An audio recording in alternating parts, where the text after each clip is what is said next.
जय हिंद साथियों, नमस्कार। ट्रिपल सी की इस क्लास में आज हम 5 अप्रैल 2022 को ट्रिपल सी एग्जाम में पूछे गए मोस्ट इंपॉर्टेंट क्वेश्चंस आप सभी के साथ डिस्कस करेंगे। और आज के इन क्वेश्चंस को हमारे पास सेंड किया है अंजलि जी ने, मनीष शर्मा जी ने, पवन कुमार जी ने। और भी लोगों के प्रश्न अभी हमें प्राप्त हो रहे थे। सबसे पहले इन सभी लोगों को बहुत बहुत धन्यवाद। दोस्तों, आप भी एग्जाम के बाद क्वेश्चन हमें जरूर सेंड कर दीजिएगा, क्योंकि सभी के एग्जाम में एक जैसे प्रश्न नहीं आते हैं। एक ही एग्जामिनेशन सेंटर के सभी बच्चों के प्रश्न बिल्कुल अलग अलग होते हैं। तो हो सकता है जो क्वेश्चंस इन लोगों के एग्जाम में आए रहे हों वो आपके एग्जाम में ना आए रहे हों। तो आप सभी लोग आपके एग्जाम में जो क्वेश्चंस आए, जो आपको लर्न रहे, वो आप हमें सामने दिख रहे कांटेक्ट नंबर पर सेंड कर सकते हैं, या कमेंट बॉक्स में भी आप क्वेश्चंस को लिख देंगे तो वहां से भी उन क्वेश्चंस को हम ले लेंगे और अपनी क्लासेस में आपके नाम के साथ उन क्वेश्चंस को जरूर डिस्कस करेंगे। दोस्तों, एग्जाम से पहले आप सभी लोग अभय एक्सेल कंप्यूटर की ट्रिपल सी की महामैराथन क्लास को देखना मत भूलिएगा, क्योंकि आज जो एग्जाम हुआ है उसमें भी उससे काफी ज्यादा क्वेश्चंस पूछे गए थे। साथ ही साथ अगर आपको ई बुक की आवश्यकता है तो हमारी बेस्ट ई बुक की लिंक वीडियो के नीचे दे रखी गई है, जहां पर 2100 मोस्ट इंपॉर्टेंट क्वेश्चंस आप सभी को मिलेंगे। तो वहां से आप डाउनलोड करके अपनी तैयारी को बेहतर बना सकते हो। तो टाइम वेस्ट ना करते हुए चलिए शुरू करते हैं आज की ये क्लास, क्योंकि सीधी बात नो बकवास, यही है अभय एक्सेल की class. Let's begin in this topic.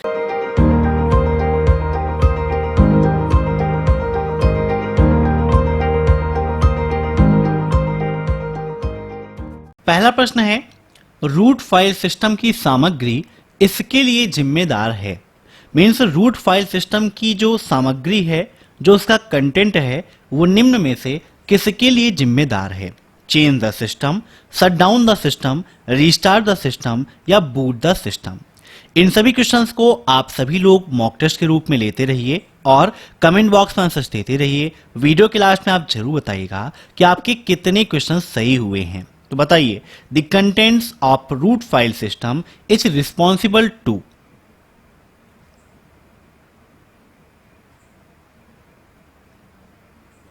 तो यहां पर इसका राइट आंसर हो जाएगा option C, restart the system, है ना। सिस्टम को रीस्टार्ट करने के लिए यह जिम्मेदार होती है।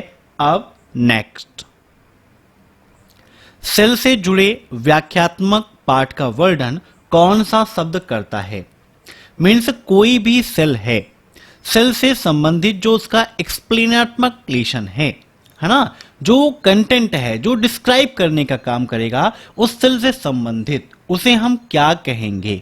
कमेंट, डायलॉग, कंटेक्ट या कॉल आउट। तो सेल से संबंधित जो भी चीजें वहां पर व्याख्या के रूप में ऐड की जाती हैं, डिस्क्राइब किया जाता है, उसे हम बोलते हैं कमेंट। क्या बोलते हैं? कमेंट बोलते हैं। Option first is right. कैसे यूज होता है यहां पर ये भी आपको मैं दिखा देता हूं। चीजों को जब आप प्रैक्टिकल के साथ पढ़ेंगे तो वहां से एक साथ कई सारे क्वेश्चंस आप सभी के तैयार हो जाएंगे। तो लिब्रे ऑफिस के अंतर्गत स्प्रेडशीट प्रोग्राम को हम सभी जानते हैं लिब्रे ऑफिस कैल्क के नाम से। तो एग्जाम में क्वेश्चन में पूछा आता है कि लिब्रे ऑफिस में स्प्रेडशीट को किस नाम से जानते हैं? तो यहां पर उसे हम कैल्क के नाम से जानते हैं। अब यहां पर देखिए, इस सेल के बारे में कुछ हमें डिस्क्राइब करना है, तो इंसर्ट पे जाएंगे, कमेंट का ऑप्शन दिया गया है। अब कमेंट की शॉर्टकट की क्या होती है, यह भी ट्रिपल सी एग्जाम में काफी बार पूछ जाती है। तो कमेंट के लिए कंट्रोल प्लस आल्ट प्लस सी का उपयोग करते हैं। यहां पर देखिए, क्लिक कर देंगे तो यहां पर एक अलग से बॉक्स आ गया, जहां पर आप सेल के बारे में जो भी चाहते हैं वो आप अपने अकॉर्डिंग डिस्क्राइब कर सकते हैं। ये आप याद रखिएगा, काफी ज्यादा इंपॉर्टेंट है। जैसे यहां पर हमने लिख दिया अभय एक्सेल कंप्यूटर, तो जब भी यहां पर हम अपना कर्सर ले जाएंगे तो ऑटोमेटिक यहां पर देखिए ओपन हो गया, आप उसको पढ़ सकते हो। ठीक है। अब नेक्स्ट, लिब्रे ऑफिस राइटर में ऑटो सेव का डिफॉल्ट अंतराल मान मिनट में क्या है? What is the default interval value in minute of auto save in Libre office writer?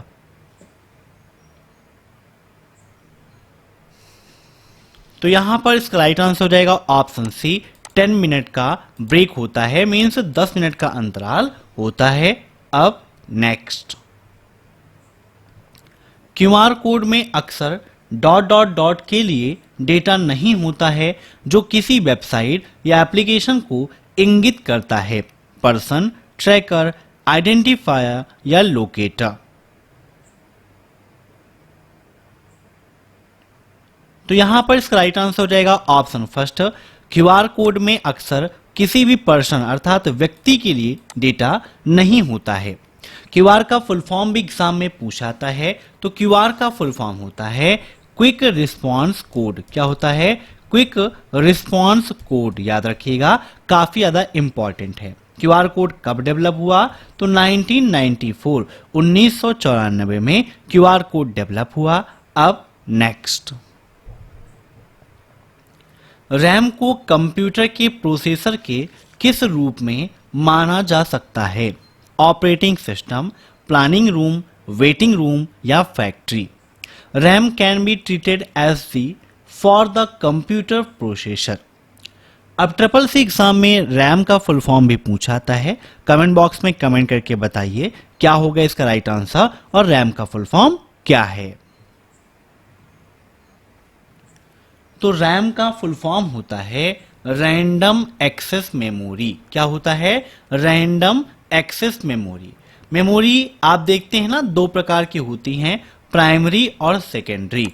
वहीं पर प्राइमरी मेमोरी के दो पार्ट हैं, एक है रैम और दूसरा है रोम। रैम का full form random access memory, और ऐसे ही रोम का फुल फॉर्म होता है आपका रीड ओनली मेमोरी। क्या होता है? Read only memory. याद रखिएगा, काफी इंपॉर्टेंट है। तो रैम को कंप्यूटर के प्रोसेसर के वेटिंग रूम के रूप में माना जा सकता है। Option C is right.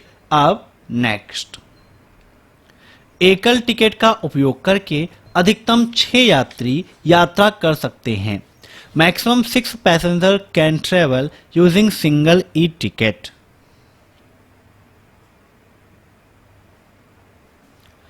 तो देखिए, एक बार में जब आप ऑनलाइन टिकट बुकिंग करते हैं तो वहां पर एक बार में आप 6 पैसेंजर को ऐड कर सकते हो। वही यहां पर कहा गया है कि एकल टिकट का उपयोग करके मैक्सिमम 6 यात्री मीन्स 6 पैसेंजर अपना ट्रेवल कर सकते हैं। बिल्कुल सही है, ऑप्शन बी इज राइट। अब नेक्स्ट, कौन सी फाइल बैच फाइल है जिसे कंप्यूटर बूट करते समय पढ़ा जाता है? Auto dot bat, auto executive dot bat, auto EXEC dot bat या ऑटो बैच। बताइए क्या होगा इसका राइट आंसर। कौन सी फाइल बैच फाइल है जिसे कंप्यूटर बूट करते समय पढ़ा जाता है? तो इसे बोलते हैं ऑटो एक्सिक्यूटेबल डॉट बैट। ठीक है, AUTOEXEC डॉट बैट। अब नेक्स्ट, एक पैराग्राफ के हाशिए और शुरुआत के बीच छोड़े गए स्थान को क्या कहते हैं? गटर, इंडेंटेशन, मार्जिन या स्पेसिंग। एक पैराग्राफ के हाशिए और शुरुआत के बीच छोड़े गए स्थान को क्या कहते हैं? फटाफट कमेंट करके बताइए। तो यहां पर इसका राइट आंसर हो जाएगा ऑप्शन बी, इंडेंटेशन के नाम से इसको हम जानते हैं। अब नेक्स्ट, इंटरनेट एक्सप्लोरर कंपाइलर के अंतर्गत आता है। बताइए क्या इंटरनेट एक्सप्लोरर कंपाइलर के अंतर्गत आता है? तो यहां पर आपको पता होना चाहिए कि इंटरनेट एक्सप्लोरर क्या है और कंपाइलर क्या है। इंटरनेट एक्सप्लोरर आपका क्या है? एक वेब ब्राउजर है। और कंपाइलर क्या है? आपका लैंग्वेज ट्रांसलेटर है। तो यहां पर पूछा गया है कि क्या इंटरनेट एक्सप्लोरर कंपाइलर के अंतर्गत आता है? तो बिल्कुल गलत है, ऑप्शन सेकेंड इज राइट। ठीक है, ऑप्शन सेकेंड। अब नेक्स्ट, विशेष उपकरण और सॉफ्टवेयर वाला शक्तिशाली कंप्यूटर कौन सा है? Super computer, network server, work station या मेन फ्रेम। बताइए विशेष उपकरण और सॉफ्टवेयर वाला शक्तिशाली कंप्यूटर कौन सा है?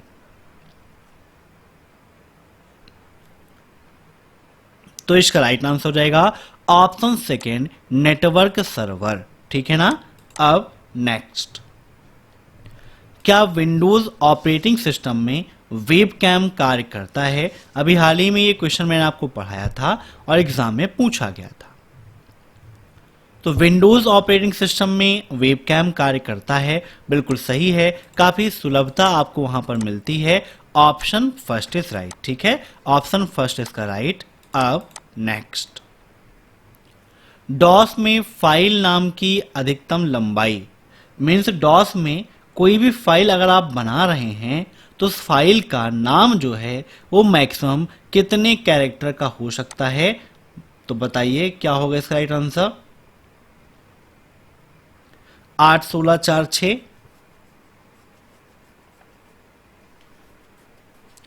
तो यहां पर इसका राइट आंसर हो जाएगा ऑप्शन फर्स्ट 8। ठीक है। अब नेक्स्ट, ASR स्टैंड फॉर, बताइए ASR का फुल फॉर्म क्या है?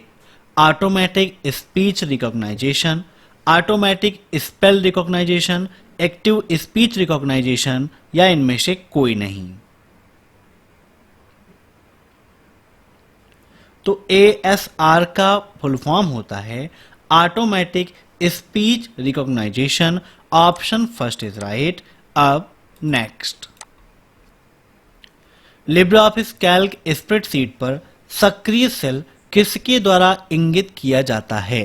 A blinking border, by italic text, a dark white border, या अ डॉटेड बॉर्डर?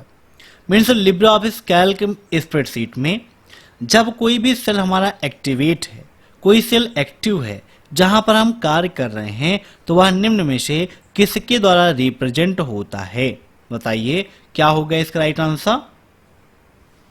तो यहां पर देखिए जैसे हमारा ये ओपन है कैल्क, अब इसको हमने सेल को सेलेक्ट कर लिया तो क्या हो गया? एक्टिवेट। तो यहां पर देखिए कैसे रिप्रेजेंट हो रहा है, एक डार्क व्हाइट बॉर्डर आप सभी को दिख रहा है। कहीं पर भी आपको क्लिक करना है तो आप क्लिक करेंगे, डार्क व्हाइट बॉर्डर आपको वहां पर दिखेगा। तो इसका राइट आंसर क्या हो जाएगा? ऑप्शन थर्ड, अ डार्क व्हाइट बॉर्डर। ठीक है, याद रखिएगा, काफी इंपॉर्टेंट क्वेश्चन आप सभी के लिए।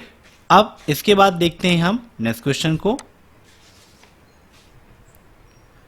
डिजिटल लॉकर में अधिकतम कितना स्पेस होता है? बताइए।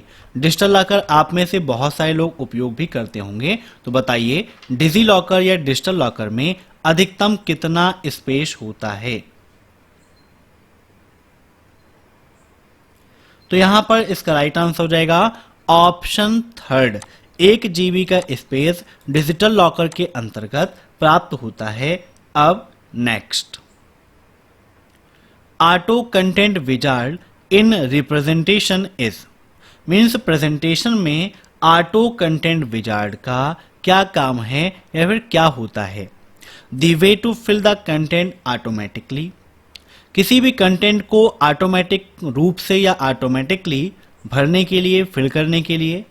The quickest way to create a presentation, presentation तैयार करने का सबसे तेज माध्यम है, तरीका है।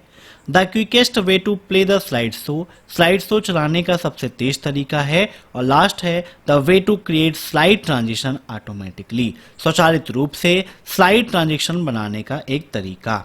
बताइए क्या होगा इसका राइट आंसर?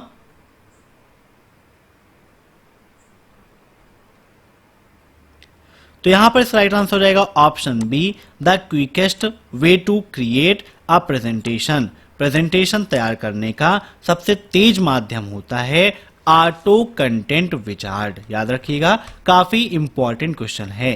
प्रेजेंटेशन से आपके एग्जाम में कई सारे क्वेश्चन पूछे जाते हैं, जैसे कि लिब्रे ऑफिस इम्प्रेस जो है वो किसको कहते हैं, मीन्स प्रेजेंटेशन को किस नाम से जानते हैं? तो लिब्रे ऑफिस इम्प्रेस के नाम से। उसमें कितनी मेनू होती हैं, यह क्वेश्चन भी एग्जाम में काफी देखने को मिलता है। तो जैसे आप देखिए यहाँ पर आपका ओपन कर लेते हैं प्रेजेंटेशन, यहीं पर क्लिक करेंगे प्रेजेंटेशन पर तो आपका लिब्रे ऑफिस इम्प्रेस भी ओपन हो जाएगा, जहां पर आप मेनू चाहें देखना तो मेनू को आसानी से देख सकते हैं। जब आप इम्प्रेस को ओपन करते हैं तो पहला ऑप्शन आपको मिलता है टेम्पलेट का। अब यहाँ पर मेनू देखिए तो 1 2 3 4 5 6 7, 8, 9, 10, टोटल 10 मेनू आपको यहाँ पर मिलती हैं। File, edit, view, insert format slide, slide show tools window और हेल्प। ठीक है, याद रखिएगा। अब नेक्स्ट, IRCTC स्टैंड फॉर, बताइए IRCTC का फुल फॉर्म क्या है? Indian Railway Catering and Tourism Corporation, Indian Railway Corporation and Tourism Catering, या Indian Railway Catering and Travel Corporation. बताइए क्या हो जाएगा इसका राइट आंसर? IRCTC का फुल फॉर्म क्या है? तो IRCTC का फुल फॉर्म है Indian Railway Catering and Tourism corporation. इसका उपयोग क्या है? अगर आप अपना टिकट बुक करना चाहते हैं या ट्रेन से संबंधित कोई भी जानकारी आपको चाहिए तो IRCTC को आप विजिट करके उससे संबंधित जानकारी ले सकते हो कि वहाँ पर कितने सीटें खाली हैं, कौन कौन सी ट्रेनें उस रूट के लिए अवेलेबल है, कौन सी कैंसिल है, किसकी टाइमिंग क्या है, सब कुछ वहाँ पर आपको मिल जाएगा। अब नेक्स्ट, कौन सी layer end to end layer है? बताइए निम्न में से ऐसी कौन सी लेयर है जो इंड टू इंड लेयर कार्य करती है? Data link layer, transport layer, network layer या फिजिकल लेयर? बताइए क्या होगा इसका राइट आंसर? काफी इंपॉर्टेंट क्वेश्चन है आप सभी के लिए। ट्रिपल सी एग्जाम में आपके OSI मॉडल से काफी सारे क्वेश्चन देखने को मिलते हैं। OSI मॉडल का फुल फॉर्म भी पूछ लेता है, ओपन सिस्टम इंटरकनेक्शन होता है। और टोटल कितनी लेयर होती हैं? तो 7 लेयर होती हैं। ये भी आपके एग्जाम में पूछता है। तो बताइए कौन सी layer end to end layer है? तो इसका राइट आंसर हो जाएगा option second, transport layer end to end layer है। अब next, USSD work on, USSD निम्न में से किस पर वर्क करता है? TDM, रेडियो फ्रीक्वेंसी, GSM या माइक्रोवेव? काफी इंपॉर्टेंट क्वेश्चन है। अब USSD का लाभ उठाने के लिए हम किसका उपयोग करते हैं या किस कोड का उपयोग करते हैं, या क्वेश्चन में ट्रिपल सी एग्जाम में काफी ज्यादा पूछा जाता है। तो USSD सेवा का लाभ उठाने के लिए हम *99# का उपयोग करते हैं। किसका उपयोग करते हैं? *99# का। अब यहां पर दिया गया है GSM, तो GSM का फुल फॉर्म क्या होता है? यह भी आपके एग्जाम में पूछा सकता है। तो इसका फुल फॉर्म होता है global system for mobile communications. याद रखिएगा, global system for mobile communication, ये है इसका फुल फॉर्म। ठीक है, अब यहां पर बात की गई है USSD सेवा किस प्रकार करती है, तो GSM पर ही वर्क करती है। Option third is right. USSD का फुल फॉर्म क्या होता है? यह भी ट्रिपल सी एग्जाम में कई बार पूछा गया है। USSD का फुल फॉर्म होता है अनस्ट्रक्चर्ड सप्लीमेंट्री सर्विस डाटा। क्या होता है? Unstructured supplementary service data. इसके अलावा एक क्वेश्चन पूछता है इसके माध्यम से हम कौन कौन सी सेवाओं का लाभ उठा सकते हैं, तो mini statement, balance enquiry, fund transfer, अगर हम पिन चेंज करना चाहते हैं तो एमपिन भी चेंज कर सकते हैं, लैंग्वेज भी निकाल सकते हैं, मीन्स लैंग्वेज भी चेंज करना है तो लैंग्वेज भी चेंज कर सकते हैं। अब नेक्स्ट, वॉकी टॉकी किसका उदाहरण है? बताइए, full duplex, half duplex, simplex या इनमें से कोई नहीं? तो यहां पर देखिए, हाफ डुप्लेक्स, फुल डुप्लेक्स या सिंप्लेक्स क्या होता है? जब संचार सिर्फ और सिर्फ एक ही दिशा में होता है, मीन्स एक समय में ही नहीं, मतलब वहां पर एक ही दिशा में संचार हर टाइम होगा, वह कहलाता है सिंप्लेक्स। हाफ डुप्लेक्स में क्या होता है कि संचार एक समय में एक ही दिशा में प्रवाहित होता है, वही क्या है? Half duplex. मीन्स एक समय में एक ही बार वो काम करेगा, एक ही तरफ का काम करेगा, दूसरी तरफ का काम नहीं करेगा। जबकि फुल डुप्लेक्स में क्या होता है? संचार एक ही समय में दोनों दिशाओं में होता है, वह आपका फुल डुप्लेक्स कहलाता है। है ना। अब यहाँ पर बात की गई है वॉकी टॉकी की, तो वॉकी टॉकी क्या है आपका हाफ डुप्लेक्स है। इसीलिए यहाँ पर देखिए बात करने के बाद अपनी जब बात खत्म होती है तो ओवर एंड आउट बोलते हैं कि मीन्स अब हमारी बात खत्म हो गई, अब आपको जो बोलना है वो आप बोलिए। अब नेक्स्ट, 50 रुपए के नोट का रंग क्या है? What is the colour of new RS50 notes? Means नई 50 रुपए की जो नोट है उसका कलर क्या है? येलो, मैग्नेट, फ्लूरोसेंट ब्लू या इनमें से कोई नहीं, सॉरी ब्लू। तो इसका राइट आंसर हो जाएगा ऑप्शन सी फ्लूरोसेंट ब्लू। ये आपका क्या है 50 रुपए की नोट का कलर है। ऐसे ही 500 रुपए की नोट का कलर क्या है? तो स्टोन ग्रे है 500 रुपए की नोट का कलर। अब नेक्स्ट, वेब पेजों को स्टोर करने के लिए वेब सर्वर का प्रयोग किया जाता है। बताइए क्या वेब पेजों को स्टोर करने के लिए वेब सर्वर का उपयोग करते हैं? तो बिल्कुल सही बात है, ऑप्शन फर्स्ट इज राइट। अब नेक्स्ट, मैक्सिमम फॉन्ट इन स्प्रेडशीट। स्प्रेडशीट में मैक्सिमम फॉन्ट साइज कितनी हो सकती है? 999.9, 400, 1300 या 1500? तो यहां पर देखिए आपका स्प्रेडशीट ओपन है, यहां पर फॉन्ट साइज दिया गया है, यहां पर 100 करते हैं तो हम देखिए फॉन्ट साइज 100 हो गई। यहां पर अगर हम 1000 करते हैं और इंटर करते हैं तो यहां पर आप देख सकते हैं ये ऑटोमेटिक कितना हो गया 999.9। मीन्स स्प्रेडशीट में मैक्सिमम फॉन्ट साइज जो है वो 999.9 ही है। तो इसका राइट आंसर क्या हो जाएगा? ऑप्शन फर्स्ट ए, है ना, 999.9। अब नेक्स्ट, SAD का फुल फॉर्म क्या है? System analysis and design, software analysis and design, system automation and design, software automation analysis and design. तो यहां पर इसका राइट आंसर हो जाएगा system analysis and design. Option first is right. अब next, how many digits are there in IMEI number?